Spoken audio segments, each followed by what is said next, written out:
Hey everybody, Patrick Stewart here with Open Dash, and wanted to give you an update to our alpha that we're in. We're developing features right now, but we're trying to maintain a usable state for the application. Wanted to just give you a quick video preview of all the things that we're doing. So first of all, grab the latest code here from Open Dash. Pick a folder someplace that you want to install this. Command window, and then git clone. That's all you got to do. Paste in the URL, copy a few files over, cd into the Open Dash folder. Just do your friendly npm install. That will install a bunch of apps, and I'm not going to go through the OAuth process because hopefully you've already done that. See our previous video if you want to install the Smart app. There haven't been any substantial changes to the Smart app that I'm aware of in the last week, which is good. That's a pretty good indication that we've tested properly. And so just run np or node install here, and then I'm going to go ahead and just paste in my existing data file, or my SmartThings, or not my SmartThings, but my settings.json file, which has my template configuration and everything else in it. And then it's just a matter of running node index. Once that's run, you can open up the browser to localhost 3000. And if we start to see weather populating in here, then I do have a valid token. If not, refer to the previous video and actually go through the OAuth process here. But because we have video coming, or we have weather coming in here, we know that we're connected. So first thing I want to do with a new install is I go into settings. You can see we now have devices, routines, locations, and modes. I want to go through each one of these and update the local index. And because this is a new install, I don't have any of the devices cached.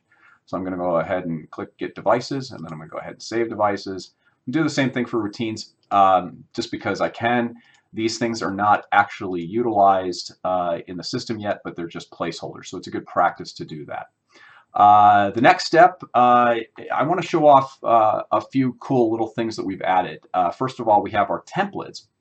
We come with a standard set of templates now. These are now going to preserve themselves over Git pushes. So they're actually stored in a data file in the data folder there, rather than be part of the build. So that's a big change for us here. So the default template, you can edit in here, you can copy and paste, you can add new templates, and we also have a really cool feature I'll show you later on called import and export. Not only do we have the templates, but we also have styles. Global CSS is everything for the entire system, but then you can actually choose, and we have an image and a plain one that are there, but you can create new styles. These can be applied to each dashboard themselves, and I'll show you where that is as well. So, and then we have the import and export, where you can actually choose styles and templates, hit export. You can also then bring them back in. It's a great way to restore if you need to start over or what have you. But of course, the first element is add a dashboard. We'll just give this a name of test. I'm going to quickly go into edit. I'm going to go ahead and just, for the sake of demonstration, I'm going to add all my devices. And then I'm also going to add a blank tile. And I'm going to go in and I'm going to say blank, but I have one called camera. But I'm going to actually, I'm going to call this video, and I'm going to hit save. And the reason being is I have an import that I want to upload. This is my current import from my currently working system. So I'm going to upload, and it's been imported. And now when we go back here, we're going to see one that's called video that we added as a template. And you can go into templates and you can just see that video real quick. And you can see it's a very simple image with a hard-coded username and password in there. So I'm going to go ahead and edit that dashboard, and I'm going to come into my blank tile, and I'm just going to select video.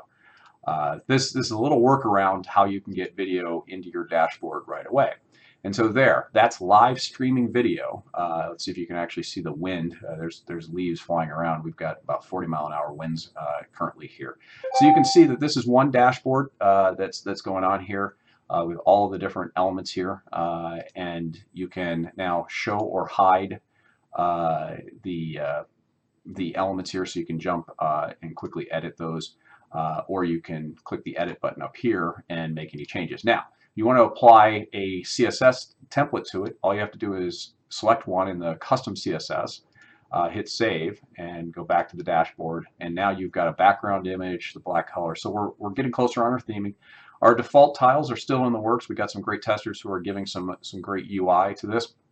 It's still pretty rough, but we're still building out the frameworks. Where it really is at today is you can actually design your own tiles. You can design your own elements, and you know, we're moving really beyond the proof of concept stage to a really actual viable usable scenario here. We have tested this on Raspberry Pis, version 2 and 3 of them.